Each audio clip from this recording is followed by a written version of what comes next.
Being a conversationalist has taught me that some of life's greatest value comes from the stories, journeys, and experiences of others. Through this podcast, I'll be speaking with some of the most tapped in and inspiring individuals from various different industries to unpack the gems behind successfully navigating our way through life with purpose. This is Candid Conversations on the Nicola Dawkins podcast. Hi guys, welcome to another episode of the Nicola Dawkins podcast. You will see today I'm back for another solo episode to bring you guys some gems and keys based on my own personal experiences. This is going to be the first of maybe a 2 to 4 episode series, just bringing you guys in and giving you the keys behind how I went from leaving my 9 to 5 to where I am today, and just all of the trials, tribulations, step backs to take a step forward that I have had to go through along the way. So this episode, this is going to be episode 1 of the series, and I will be really bringing you guys on the journey of what it took for me to leave my 9 to 5, what the reality of leaving your 9 to 5 really looks like to pursue your passion or pursue your dream. And just to give you guys the real and raw content and the reality behind what it looks like genuinely to chase a dream. Because online today, you see people go, I left my 9 to 5, and you always see the highlights and you see, you know, the wins and the glories behind people chasing dreams and putting their businesses out or their products out or starting up their own ventures. And it's not as glitz and glam as it looks, but it is so worth it. So I just want to give you guys really some gems and some keys that I have picked up and just things I've learned along the way with respect to me leaving my 9 to 5, which is actually what ended up birthing the Purpose platform, and really what that looked like. So if you guys have been following the Purpose platform for some time, you may have heard part of this journey, or you may have tuned into one of the previous lives that I used to do via the Purpose platform. But if you are new here, my name is Nicola Dawkins, founder of the Purpose platform. Of course, you should know that unless you live under a rock. But I'm founder of the Purpose platform, which is a motivational platform really that provides motivational content, of course, candid conversations via the podcast, and just elements of faith for faith seekers, purpose-driven entrepreneurs, and like-minded individuals. The reason I created the Purpose platform and specifically geared it towards purpose-driven entrepreneurs is because that is how I see myself, and looking at the things that I've encountered on my journey, it definitely ties into being purpose-driven more than anything else. Entrepreneurship is kind of widely recognized as, you know, a Jeff Bezos or starting a business and doing things by the book. And yes, whilst that is entrepreneurship, I do believe there is an element to entrepreneurship that is just embedded in you. There's an element to entrepreneurship where it's not just about the business side of it, it's about who you are as a character, the things you possess within you. And once you step out and take that leap of faith or make the decision to go and chase that dream or to start that business, that's when what is already in you is activated to produce results into your business, into your venture, into whatever it is you step out. Now that kind of journey between jumping from maybe being in a 9 to 5 to putting yourself out there and starting that business or starting that venture or starting that YouTube channel, whatever it is, purpose-driven entrepreneurship is not as simple as starting a clear-cut numbers business. Sometimes it's about chasing your calling. It's about having a gift, having something that what I believe God has planted in you, whether that be like myself, using your voice, whether that be you might be a singer, you might be a painter, you might be a gardener. And sometimes where entrepreneurship is considered, it overlooks the creativity and the creatives of the entrepreneurship world and looks more toward numbers and specifics and analytics. So the Purpose platform is just geared towards those who have a God-given gift, or those who just have a gift in general, and you are on a journey of pursuing that or uncovering that or trying to build that and follow that path. And it's a very unconventional path. And I do believe that, you know, if you've been following the Purpose platform for some time or you followed me for some time, I do believe that God has planted those gifts in us and will continue to give us the tools to uncover those, to build on those, to nurture those, and for it to ultimately serve others and be a way that we can live. So just to give you guys a bit of information about where I started in terms of the Purpose platform, in terms of my journey, I come from a professional career in property. So 2013, I started working in property at the age of 20. That actually came after a leap of faith, actually. So when I was 17, I believe it was, when I was 17, I was working at a retailer called Next. I progressed from a Christmas temp to a manager. I was working in the Angel branch, and that branch was closing down. So I was managing the menswear and kidswear department, and they were closing the branch down, which meant that either you would have to be transferred to another store or you would be made redundant. At that time, they offered me positions in other stores, but there was something on my heart and in my spirit that said, you know what, this retail thing just isn't for me anymore. I feel like I've served my time. It served its purpose. I want to see what else is out there for me.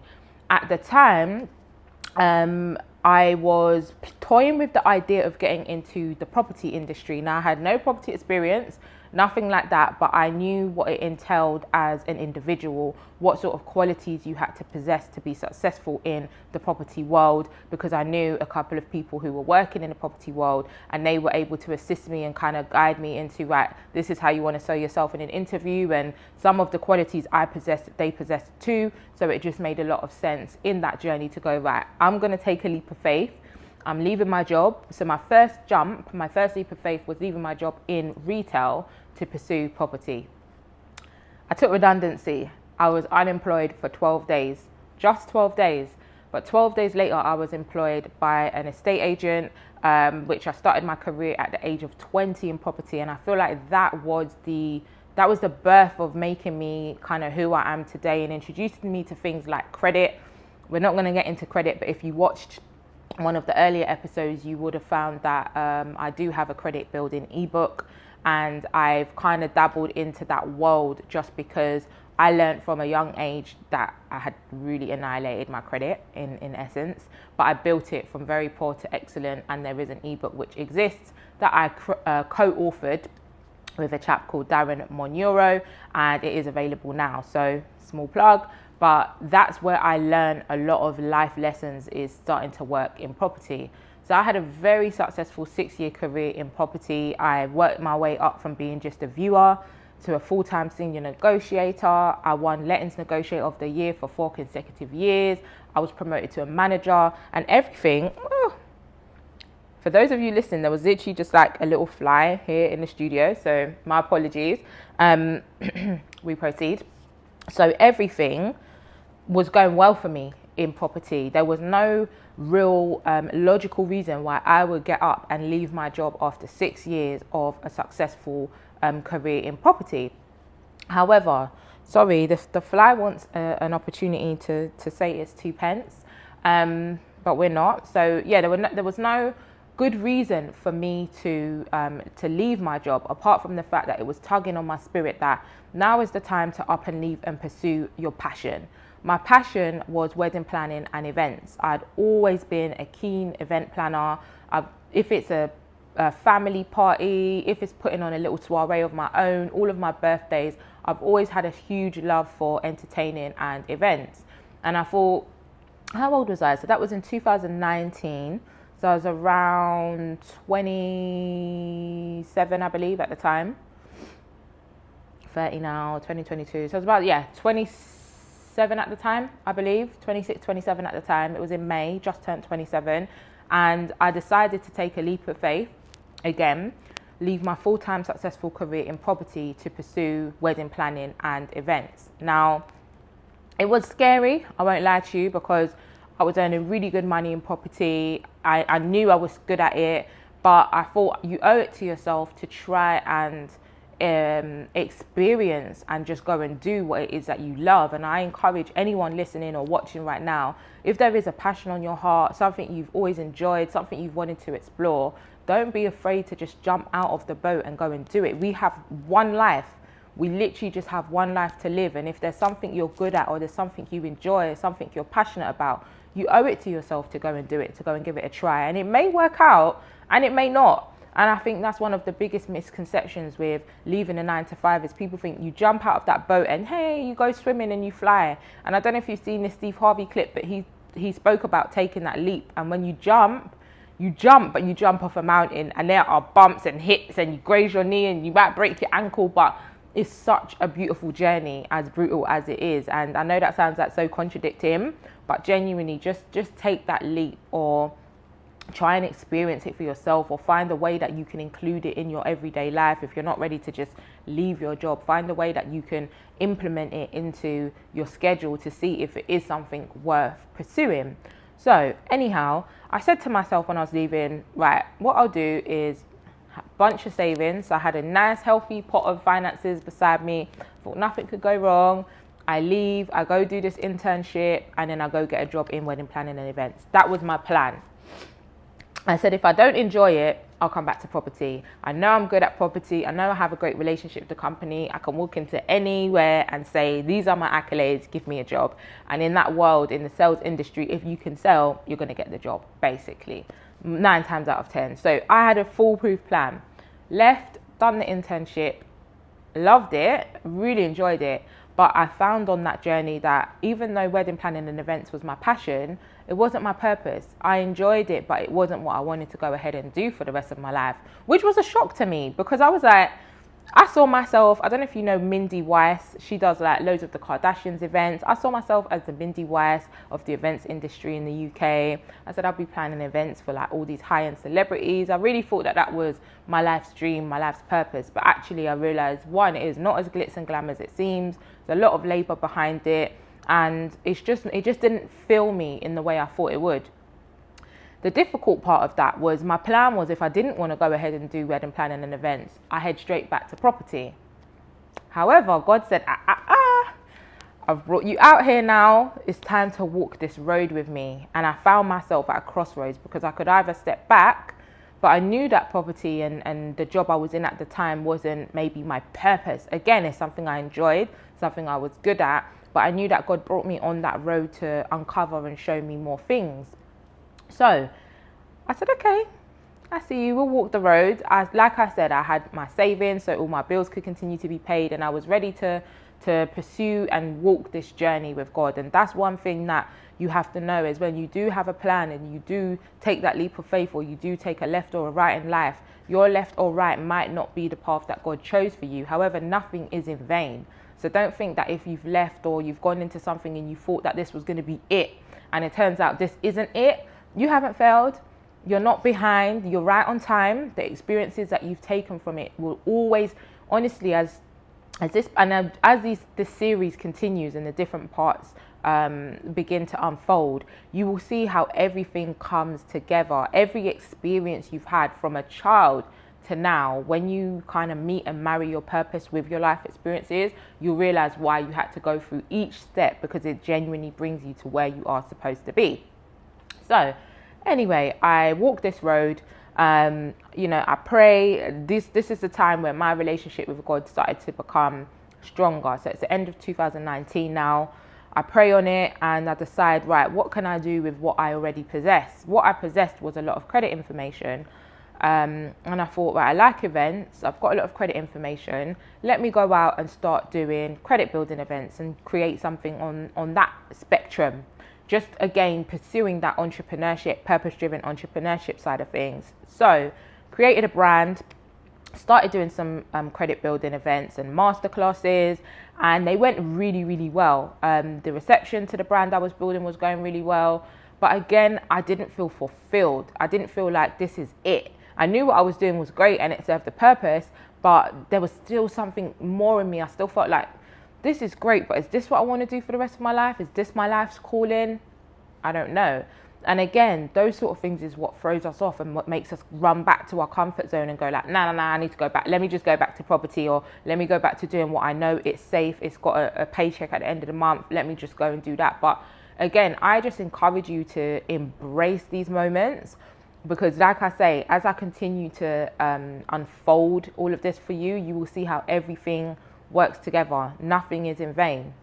So I start doing this credit stuff, and on the side, I start another job, which was for a luxury property company in Knightsbridge. That was your average 9 to 5, genuine Monday to Friday, 9 to 5. Now, my initial job in property was a good 8 to 8. Like, it was 12 hours a day, 10 to 12 hours a day. It was really hardcore. And I thought, right, if I go and do this luxury property job, I will have enough time to build my brand, which was the credit brand at the time, and I will have enough time to, or enough money coming in from enough time and money to do from the luxury property job. So I've done that from about November 2019 to Feb 2020. So I worked at that luxury property company for about 3 or 4 months. But honestly, that season, I remember literally driving into work, just listening to like Steve Harvey, Denzel Washington. And I felt myself just being pushed. Like, I knew me going into that job wasn't maybe necessarily something I was supposed to do, because I had enough money to pay my bills. I had enough set aside to continue on this journey, but I was playing it safe. I was like, right, let me earn a wage whilst dabbling into this building, this credit stuff, and see what I can do. And, I realized at that time, you got to jump in. You've got to jump in full throttle. You really got to, if you're going to do this, you've got to give it your all. So I just kept feeling myself being pushed, and I'm driving into work, just listening to Steve Harvey, listening to Denzel Washington, listening to motivational speeches. And I'm like, it was calling me, it was pulling me. And I was like, right, I've got to leave. I've got to leave. So I took another leap of faith and left that job, which I actually settled into really well. My manager couldn't believe it. She begged me to stay. She was like, would you not stay? Would you not consider staying on? And I just thought, no, I know that this is what I need to do. I'm going to go and try and build my brand. And they were really supportive. I left and I gave it my all. So I started building the brand. COVID hit. And again, it forced me to sit down and really focus, because we were locked up at that time. And I knew, like I said before, that I'm doing this credit thing, I'm building this brand, but is it my calling? Is it my life's purpose? Everything that comes with it, is it where I want to go in life? And I sat still, and at that time is when I really connected with God, and I really started that my relationship with God. And you guys, if you follow the Purpose platform, and if you've been following me for some time, I'm always out here putting out these little faith gems and these faith elements, and that's because it comes from the heart. It comes from the personal experiences. When I say God will make a way, he will make a way, because he's made a way. I speak from my path. I speak from my truth. I don't just say this stuff because it's been taught to us and this is what we're supposed to do. I say this stuff because sorry, I'm getting the finger. I'm saying this stuff because it's what I've been through. It's my walk, it's my life. So in any case, I leave, I sit down, and during that time is when I really connected with God and built the Purpose platform. So when I said I'm getting the finger, it's just I'm in the studio and they were letting me know.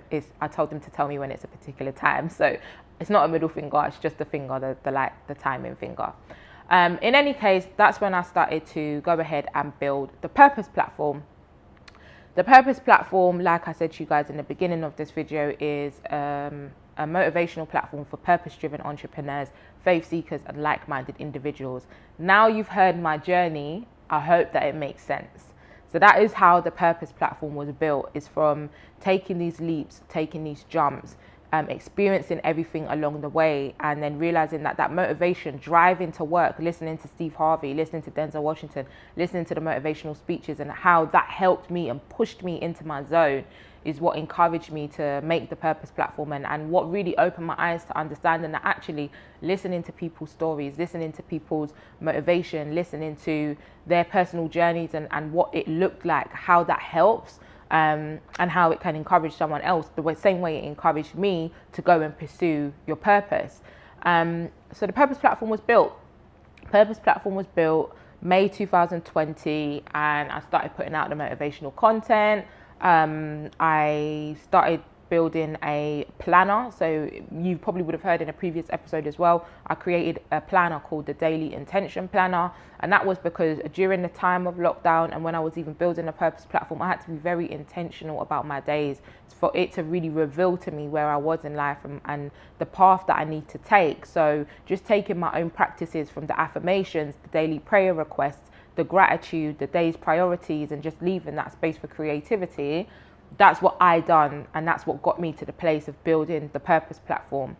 So that's why I created a planner called the Luxury Daily Intention Planner, which again is available. It's in a previous episode. That's not even a plug. It's just to give you guys an idea of where that came from as well. So we find ourselves at the Purpose platform. 2 years of the Purpose Platform passed. So May 2020, I built the Purpose Platform. We're in May 22 now. Oh gosh, the journey. So these times, the money's drying up now as well. So like I tell you guys, I left, I had a pot of savings, I had a plan, I never intended to not work anymore. But by this time now, I'm building a planner, I'm paying my bills every single month. It's COVID, nothing's really coming in. The money's starting to dry up, but as the money's drying up, the vision's getting clearer. As the money's drying up, my relationship with God is getting stronger. As the money's drying up, I'm seeing where I'm supposed to go. But just as Sod's Law has it, it's always when you are clear. Because when I remember when I left my job and I had that big pot of savings, I thought, if only I had a business plan or something, I've got literally everything I need to kickstart something. But God said, it's never that easy. So yeah, as the money begins to dry up, is when the vision becomes clearer. It's when I'm really hearing from God and he's directing me and telling me, turn left, turn right. And I'm just being obedient and following each and every one of these steps. And as you guys have probably watched along, if you've been following the journey and following the Purpose Platform for some time, that's included releasing my ebook, which is the credit building ebook, which started as what I wish I knew about credit, and is now what we wish we knew about credit, as I've built this initiative and another ebook with Darren, who I mentioned at the beginning of the episode. It included releasing the daily intention planner. It included releasing my prints. It included just the Purpose Platform growing, me starting this podcast. When I left my job in 2019, a podcast was never on the agenda. And here we are on this podcast now. And it's just, when you are obedient and you just take the leap, it's difficult. Trust me, there have been months where I'm like, Lord, how are we paying the bills this month? Are we, like, I've been in tears. Like, if I keep it 100% real with you, the pressure of the journey will bring you to tears. It can really, I wouldn't even say frustrate you. It's just pressure. It can really just, but when you know that it's what your purpose to do. And that's why I say it's purpose-driven entrepreneurship, because in your heart, you know your purpose to do this, you're called to do this. The things that you have, the way the vision is clear. We're here today, but I have the vision. And I'm not even going to say it's a 5-year plan or a 10-year plan. I just have the vision. I know the goal. I know where I'm being directed to go. And when you know how clear it is and you see how God blesses you and how your prayers are being answered along the way, you endure it. And I've never gone a month without being able to pay my bills. Even on days that it's not usual. It's not like, okay, yeah, that salary's coming in. No, like literally sometimes it's God just going, yep, here you go. God's increasing you, putting favor on you in certain ways. And it's just out of the obedience. And like I say, leaving your job is not easy. I had to take a step back to move forward. Currently, I'm doing some work from home, which is nothing like, the type of income and everything I was earning in my previous jobs, but it's a sacrifice I've made. I sacrificed income for 2 straight years, just being self-employed and doing this thing and building the foundation. And I couldn't be where I am today without having that 2 years of sacrifice, selling my stuff. I sold predominantly most of my designer things for 2 reasons. One, the bills need to be paid. Let's be clear now. When I bought those designer things, money was rolling. But started to pursue this purpose-driven entrepreneurship, and my journey and my dream and being able to put out these products and being able to continue to pay the bills and to keep everything moving means making sacrifices. And I sacrificed a lot of things, from just luxuries I would always have or things I will consistently do, the amount I go out, spending £200 out in a restaurant. I've sacrificed genuinely my lifestyle and things that I love just to bring us here to where we are today. And it will be returned to me tenfold, but it's just in timing, it's just in the journey. So that's really what the reality of purpose-driven entrepreneurship is, and what it looks like to really leave your 9 to 5. Now, this is part 1, as I said, of the series. This was just the reality of leaving your 9 to 5. And I just want to leave you guys on the note that leaving your 9 to 5 is not simple. It will have bumps, it will have scrapes, it will have, things that you go through, that the pressure, you have to be ready to accept and endure the pressure. You have to be willing to make sacrifices, and you have to be willing to take steps back to move forward. You don't think that if you have to go back into work, or if you have to take on extra work or change, you might leave a very successful career and start delivering pizzas in the evenings to keep your dream churning. If that's what you have to do, that's what you have to do. Chasing a dream and pursuing your purpose means sometimes ripping off the band-aid and putting pride and ego aside to really do what matters the most and to get the results that you're looking for. But just know, in the end, you will win, and every sacrifice you make will be poured back onto you tenfold. So don't be afraid, and don't feel ashamed to just embrace the journey and just to go and to move, because people are watching, and you think people are watching and it's embarrassing and you've fallen off. It's not. In fact, you're inspiring people just by being brave enough to go out and pursue what you feel you were here and put on this earth and purpose to do. So that is what I'm going to leave you guys with on this part 1 of my journey, and I will be back with part 2 soon. Thank you for tuning in. This has been another episode of the Nicola Dawkins podcast, powered by the Purpose Platform. Hope you guys had enjoyed, and please remember to like, comment and subscribe. I never say that, but like, comment and subscribe. See you guys soon. Bye.